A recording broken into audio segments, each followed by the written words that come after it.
이어서 오늘 우리에게 주실 하나님의 은혜로 말씀은 요한복음 13장 12절에서 15절의 말씀입니다. 제가 봉독해 드리도록 하겠습니다.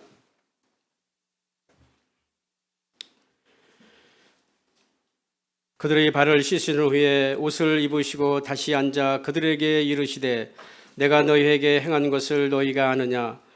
너희가 나를 선생이라 또는 주라 하니 너희 말이 옳도다. 내가 그러하다. 내가 주와 또는 선생이 되어 너희 발을 씻었으니 너희도 서로 발을 씻어주는 것이 옳으니라. 내가 너희에게 한 것 같이 너희도 행하게 하려 하여 본을 보였노라. 아멘. 이제 우리 담임 목사님 나오셔서 섬기는 자가 되라는 제목으로 말씀 선포하실 때 큰 은혜와 축복의 시간 되시기를 바랍니다.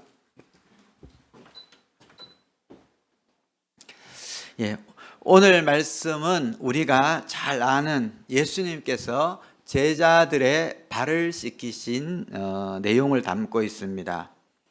우리는 예수님께서 유월절 전에 제자들의 발을 씻기신, 또 우리가 그것을 하는 세족식이라고 하기도 하는데요, 그 내용을 잘 알고 있습니다. 그런데 예수님께서 제자들의 발을 씻기신 이 내용, 또 이 사건이 얼마나 중요하고 또 예수님께서 얼마나 중요하게 다루셨는지, 그리고 얼마나 중요한 교훈을 갖고 있는지 오늘 우리가 말씀을 살펴보고 교훈을 받고자 합니다. 우리 제자들의 발을 씻긴 시점이 언제인가를 보면요, 예수님이 주시고자 하는 이 교훈이 얼마나 중요한지를 잘 알게 됩니다. 요한복음 13장 1절 보면은요, 유월절 전에 예수께서 자기가 세상을 떠나 아버지께로 돌아가실 때가 이른 줄 아시고라고 되어 있어요. 곧 십자가에서 죽으실 때가 다 되었다는 걸 아셨습니다.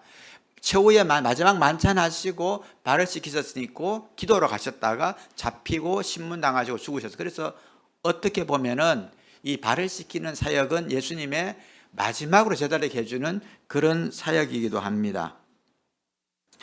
그래서 우리가 3년 동안 예수님께서 제자들을 데리고 다니시면서 사역도 하시고 하나님 나라에서 가르쳐 주셨어요. 그리고 이제 이들을 떠나야 될 때가 왔다는 것을 아시고 오늘 마지막으로 발을 씻겨 주시는 거예요.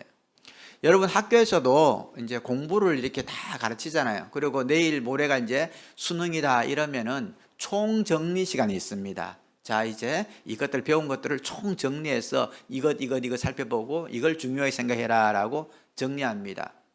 제자훈련이나 또 사역훈련을 해도 마찬가지예요. 마지막 시간쯤이 다가오면은 이제까지 우리가 배운 것이 무엇인지를 내용을 총정리해서 요약해서 설명해 주는 시간을 갖습니다. 어쩌면요, 오늘 이 말씀은 예수님께서 3년 동안 제자들을 쭉 가르치시고 나서 모든 내용을 모아서 총정리해 주시는 그런 시간이기도 합니다. 예수님께서는 이 제자들에게 이제 예수님께서 십자가에 돌아가시고 부활하시고 승천하셨어, 이들을 떠나고 나면 너희들이 앞으로 어떻게 사역하고 어떻게 해야 될지에 대해서 알려주시기 위해서 이 말씀을 하시고 계시는 것입니다. 그래서 마지막 때에 가장 마지막 상황에 이 발 씻는 일을 했기 때문에 이것이 매우 중요하다는 것을 알 수 있습니다. 그 다음에 예수님께서 이 외에도 예수님께서 이 사역이 매우 중요하다는 것을 강조한 내용들을 보게 됩니다. 중요한 것은 반복을 통해서 말하죠. 그리고 강조하게 됩니다. 예수님께서 이 땅에 계실 때에 사역을 하실 때에 여러 가지 형태로 설교도 하시고 말씀하셨어요. 그래서 교훈을 주셨는데요, 그 방법들을 보면은 대체적으로 세 가지로 분리됩니다. 하나는 뭐냐, 그러면 비유를 통해서 설명하셨어요. 이 비유를 설명하실 때 무리들은 일반 온 사람들이 이게 무슨 말인지 잘 몰랐어요. 그래서 마치고 난 다음에 제자들이 묻습니다. 예수님, 이거 무슨 비유입니까? 그럼 이것은 무엇이고 이것은 무엇이고 이런 뜻이란다라고 씨 뿌리는 비유나 뭐 농부의 비유나 뭐 이런 것들을 예수님께서 설명해 주십니다. 두 번째는요, 예수님께서 이 직접적으로 기적을 행하시거나 일을 행하시면서 가르쳐 줬어요. 왜 이렇게 하는지를 설명해 주고 또 하셨을 때, 이럴 때 어떤 이들은 깨달았고 어떤 이들은 깨닫지 못하는 그런 경우도 있었습니다. 세 번째는요, 분명한 의도를 두고 가르치시는 거예요. 내가 왜 이것을 하는지 목적과 이유를 설명해 주시고 이해했느냐라고까지 물으시면서 설명해 주는 부분이 있습니다. 이렇게 세 가지로 알려주시는데 세 번째 가르치신 내용들이 오늘 내용입니다. 분명한 의도를 가지고 너희들이 정말 이것은 이해해야 된다, 중요하다는 것을 말씀해 주고 있습니다. 오늘 13장 12절에 보면요, 이렇게 돼 있어요. 내가 너희에게 행한 것을 너희가 아느냐라고 묻습니다. 발을 다 씻겨주시면서 내가 지금 이렇게 하는 것을 너희가 아느냐라고 묻습니다. 우리 시온성에 이렇게 번역되어 있어요. 내가 지금 너희에게 한 일을 이해하고 있니라고 묻는 거예요. 내가 왜 이 시점에서 너희들의 발을 씻기는 이 일을 하고 있는 것을 이해했느냐라고 다시 확인해서 묻고 있습니다. 왜냐 그래서 이것이 얼마나 중요한지, 바르게 이해했는지를 알려주시기 위해서 다시 한번 물어보는 거예요. 내가 지금 이렇게 하고 있는 이유, 그 의도 너희 알고 있니라고, 깨달았니라고 묻습니다. 그 다음에 13절에 가면요, 예수님께서 이렇게 말합니다. 너희가 나를 선생이라 또는 주라 하니 너희 말이 옳다. 나는 너희들의 선생님이고 또 나는 너희들의 주님이시다. 그 말 맞다. 너희가 나를 그렇게 불렀지? 맞다. 그렇게 말합니다. 나는 너희들에게 가르칠 자격이 있어. 너희들에게 이 명령할 자격이 있는 사람이고 이렇게 할 수 있는 사람이야. 그러면서 또 15절에 이렇게 말씀하시죠. 내가 너희에게 행한 것 같이 너희도 행하게 하려 내가 본을 보였다. 나는 너희들의 선생님이고 네가 말하는 주님이시지만은 내가 이렇게 한 이유는 너희들도 이렇게 살라고 내가 직접 본을 보였다라고 말씀해 주고 있습니다. 이 한 사건, 제자들의 발을 씻긴 이 하나에 대해서요, 예수님께서 이렇게 직접적으로 구구절절히 설명하신 이유, 이 본문은 어느 성경에 봐도 강력하게 말한 데가 잘 없습니다. 마지막 시점에 그 다음에 이 일을 하고 있는지 이해하고 있니? 그리고 나는 주님이야, 너희들의 주님이야, 그 다음에 너희 선생님이야, 이 명령할 수 있는 자격 있는 사람이야. 이게 중요하겠다. 직접 내가 본을 보여준 거야 라고 여러 차례 반복해서 강조하고 있습니다. 그래서 이것이 얼마나 중요한지 사역의 3년의 총정리에 해당된다라고 말씀해 주시는 것입니다.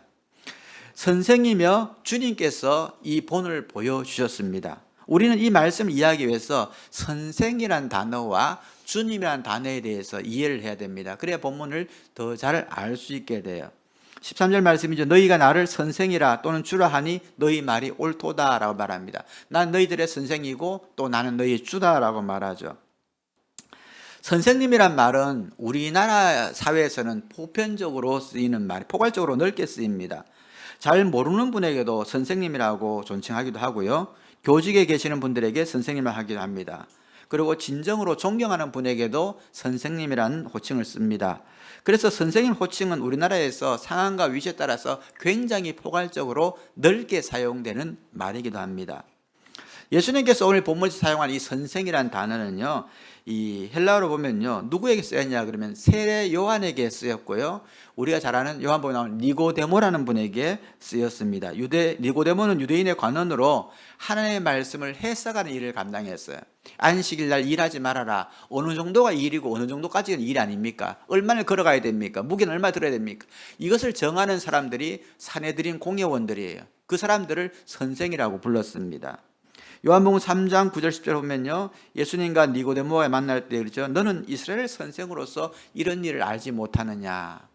이 거듭남, 구원에 대해서 이야기할 때에 니고데모가 잘 모르니까 너는 이스라엘 선생으로서 알지 못하느냐. 여기서 말하는 선생이라는 게 같은 의미예요. 율법, 성경 말씀을 해석해주고 하나님의 뜻을 다른 사람에게 가르쳐주는 위치에 있는 네가 이걸 모른단 말이냐라고 묻는 것입니다.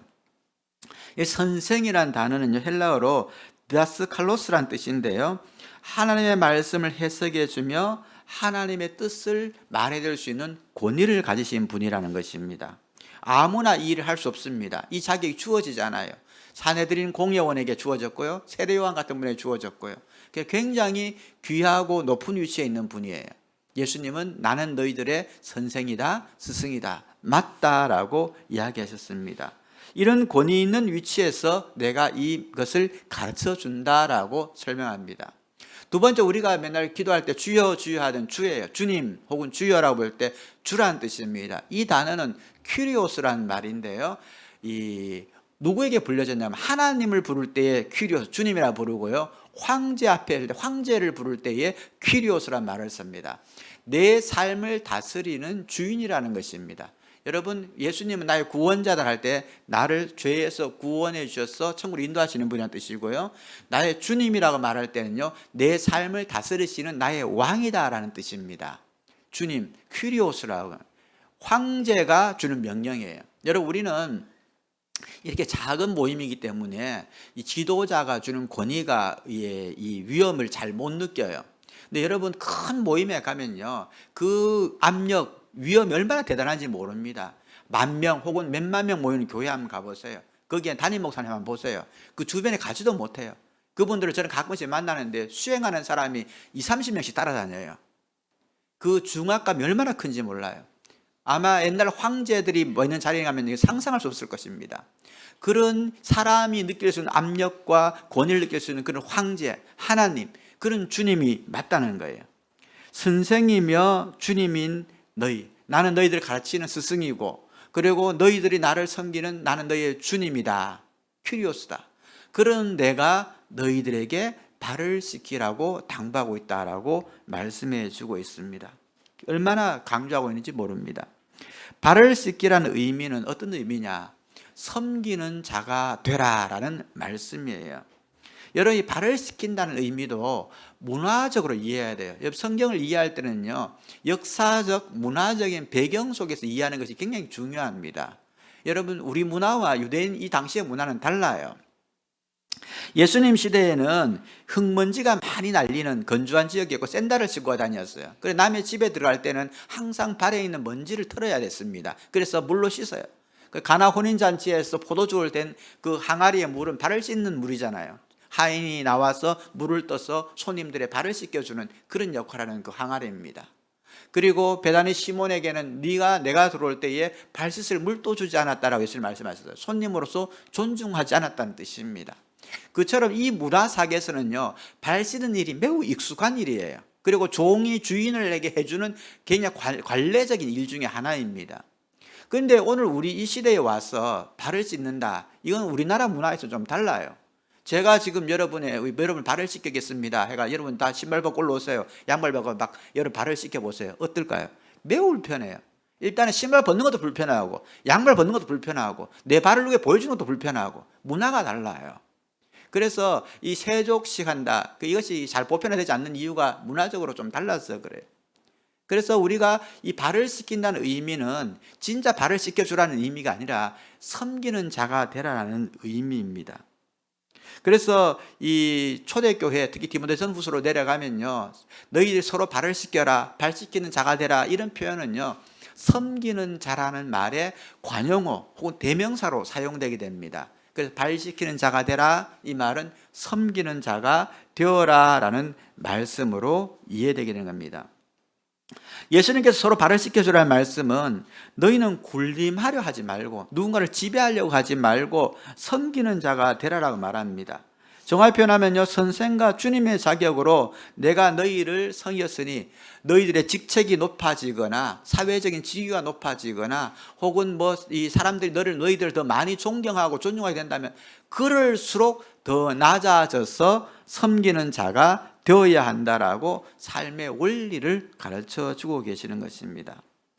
그러면 우리는 어떻게 섬겨야 되는가? 제가 늘 우리 예배 때마다 강조합니다만은 섬김은 내가 가진 은사를 가지고 섬기는 것입니다. 여러분, 섬길 때는요, 두 가지를 꼭 생각하셔야 돼요. 첫 번째는 내가 가진 것으로 섬기는 거예요. 요한과 베드로가 말했잖아요. 안진뱅이를 일으킬 때요, 은과 금은 내게 없으나 내게 있는 것을 내게 주노니 나사렛 예수의 이름으로 일어나 걸어라. 은과 금은 내게 없어요. 없으면 없는 거 안 주면 돼요. 없는 걸 빌려와 억지로 막 하면은 그거는 성경적이지 않습니다. 내게 있는 것으로, 그것이 무엇이냐 그러면 은사예요. 은사. 우리는 섬김자로 살아갈 때에 잘 섬기기 위해서 우리는 은사를 주셨어요. 하나님께서. 은사는 내가 제일 잘하는 거예요. 그걸 하면 기뻐요. 그걸 통해서 다른 사람을 섬기고 교회를 섬기고 또 이웃을 섬기게 되는 것입니다. 우리 교회가 이제 어른 사랑방 부서들이 이렇게 모여서 소그룹하는 곳이 여기 그린 카페를 우리가 빌려서 주일마다 쓰고 있습니다. 그 그린 카페 사장님이 지난 일주일 동안 이 문을 닫아놨어요. 젊으신 우리 청년분이에요. 그래서 제가 가서 물어봤어요. 일주일 동안 어디 가셨냐? 여행 갔다 오셨냐? 그러니까 맞대요. 해외여행 갔다 왔대요. 그래, 가족들까지 다녀오셨나요? 물으니까 아니래. 해외 선교 갔다 왔대요. 필리핀 선교 갔다 왔대요. 얼마나 귀하고 감사한지 몰라. 그래야 참 귀하다. 제가 격려해주고 또 축복이었습니다. 우리 교회 대학 청년부의 형제 자매들도 해외 그리고 국내에 또 키르기스탄과 제주도에 선교 다녀왔어요. 참 귀합니다. 잘 하셨어요. 그리고 우리 이 선교의 섬김을 통해서 또 이렇게 우리가 복음을 전하는 것은 참 아름다운 일입니다. 저도 청년 때에 굉장히 많은 단기 선교를 다녔었습니다. 근데 한 번은 우리가 필리핀에서 선교를 갈 때 의료팀들, 그러니까 의사들과 약사, 간호사들과 그다음 임의용, 머리 자르시는 분들, 뭐 이런 전문 분들을 모시고 우리 선교사를 돕기 위해서 선교를 간 때가 있었어요.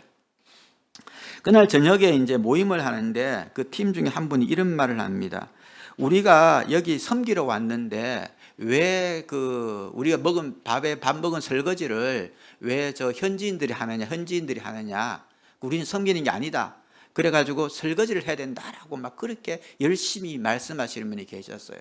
그래서 제가요, 그렇게 하고 싶으면 네가 해라 이렇게 말하고 싶었지만 참았어요. 그때는. 그때는 참았어요.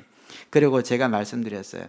섬김이라는 것은 효율성이 있어야 되고 은사를 따라 섬겨야 된다. 의사분들, 간호사분들, 약사분들, 또 머리하신 임용분들 이런 분들이 와서 목사님과 성전을 돕기 위해서 와서 단기간 왔다 가는데 이분들이 집중할 수 있도록 현지인 설거지하고 또 그분들에게는 그만큼의 페이를 드리면은 이게 굉장히 아름답고 좋은 건데 이 진로도 하고 또 설거지도 하고 이거는 말은 좋지만은 효율적이지 못하다.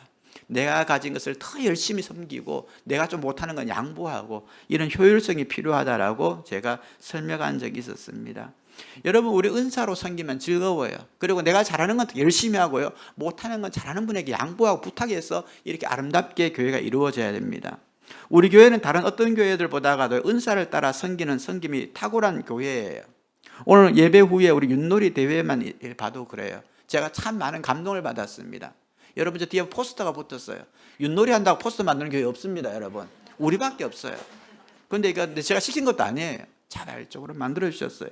잘 진행하도록 행정적인 일들을 얼마나 잘 감당하는지 몰라요.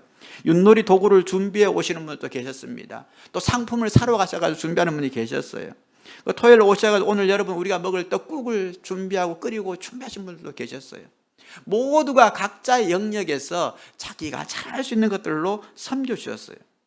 주일 어떻습니까? 방송실 보이지 않지만 지금 밖에 영상으로 예배 드리고요, 이렇게 드리는 거 어떻게 돼요? 방송실, 찬양팀, 연주자들, 우리 아이들까지, 그리고 우리 교회가 계속 아름다워질 수 있는 건 시설팀이 있었자 그렇잖아요.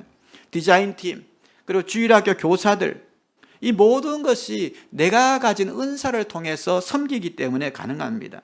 교회 사역에서 헌금을 또 많이 드리는 분들이 계세요. 이것도 은사예요. 여러분, 헌금 많이 드리는 것도 한 은사 한 영역입니다. 그래서 이런 분들 통해서 하나님께서 나라를 확장해 가고 있다는 것입니다. 저는 참 귀하고 감사할 생각합니다.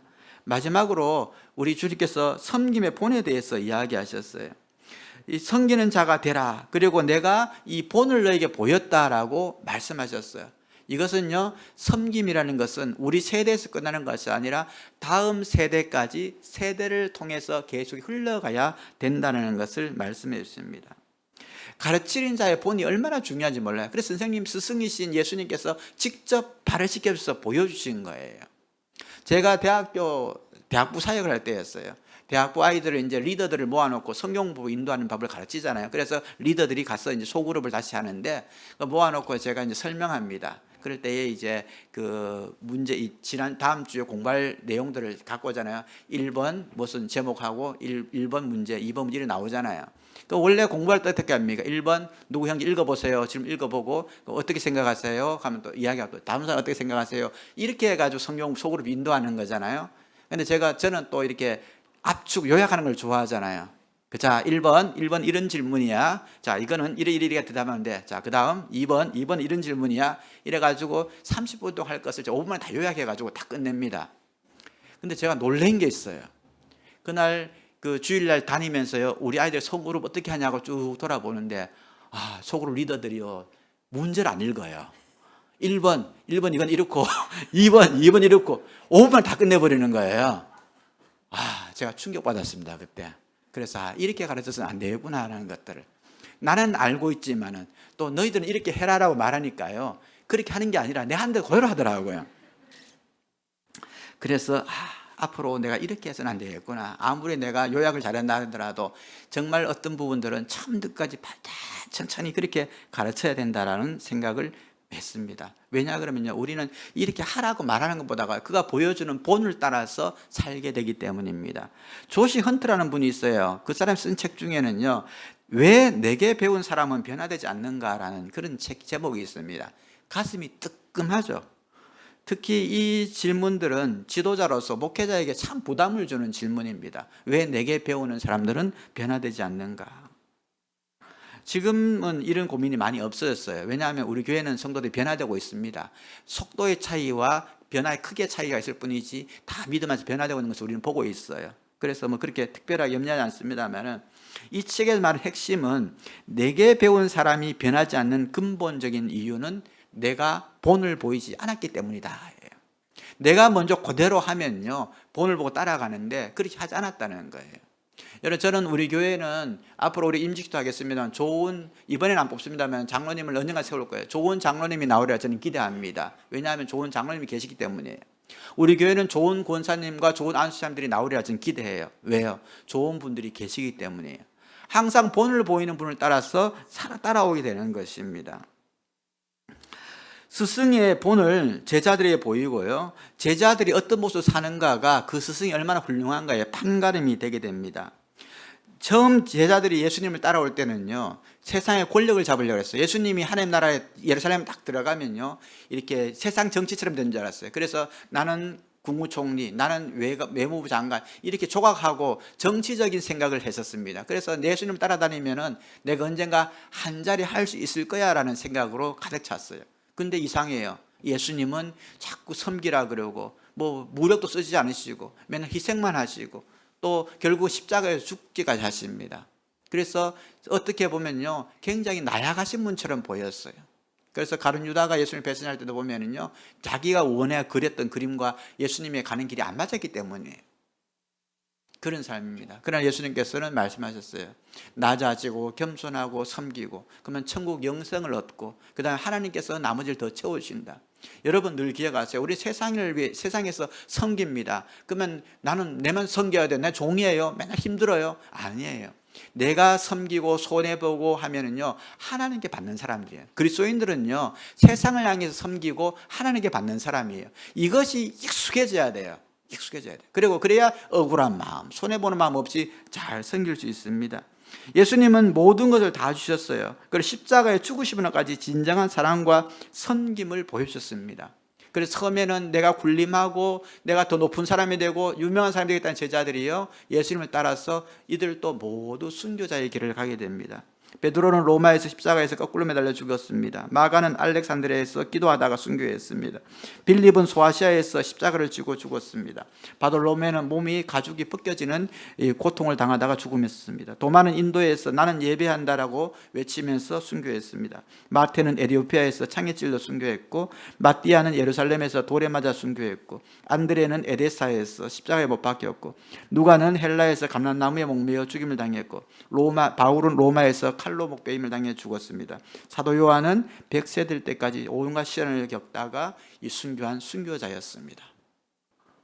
처음에는 세상적으로 높은 자리에 앉고 싶었던 그들이 예수님의 본을 따라 살면서 낮아지는 자, 겸손한 자, 그리고 나가서 자신의 목숨을 하나님 나라를 향해서 드릴 수 있는 자들로 변했습니다. 우리는 제자들과 같은 삶을 살지 않더라도 우리 삶의 영역에서 섬기는 자로 살아야 합니다. 왜? 그것을 위해서 예수님은 본을 보여주셨고요, 주로서 선생으로서 당연히 명령한다고 말씀하셨고요, 내가 지금 이렇게 하는 것을 내가 이해하고 있느냐라고까지 당부하셨기 때문입니다. 지금 이 자리에 있는 대학 청년부야 다음 세대 우리 아이들에게 부탁합니다. 지금 우리 교회 어르신들은 매우 하나님을 잘 섬겨요. 그리고 이웃을 참 잘 섬기고 있는 귀한 분들입니다. 여기서 끝나면 안 돼요. 여러분들이 어른들을 잘 보고 배워가지고 여러분이 더 자라가지고 교회의 주역이 될 때에는 여러분도 더 서로를 잘 섬기고 잘 겸손하게 사랑이 넘치는 그런 귀한 세대의 본이 세대가 계속 갈수록 이어져야 됩니다. 그런 아름다운 교회가 되어야 됩니다. 이제 우리 어른 세대는요, 예수께서 제자들에게 본을 보여 가르치신 것처럼 다음 세대에게도 이런 섬김의 본들을 더 잘 가르쳐서 사랑과 섬김의 헌신이 계속해서 이어가는 아름다운 교회가 되도록 우리는 힘써야 하겠습니다. 기도합니다. 기도 제목 3가지 나눕니다. 오늘은요, 여러분 우리 성인자들을 기도하겠습니다. 우리 교육자들, 순장, 교사, 은사별 섬김, 나에게 많은 영향을 주는 귀한 분들을 위해서 한번 우리가 기도했으면 좋겠습니다. 우리 자녀들을 위해서 기도합니다. 이 아이가 다니는 동안 한평생 좋은 선생님 만날 수 있도록 기도합니다. 이런 좋은 영적 선생님 만나야 되고요, 인생에 좋은 인자 만나야 돼요. 또 육체적 경제적 회복 필요한 성도도 있습니다. 우리가 마음을 담아서 기도하겠습니다. 함께 기도드립니다.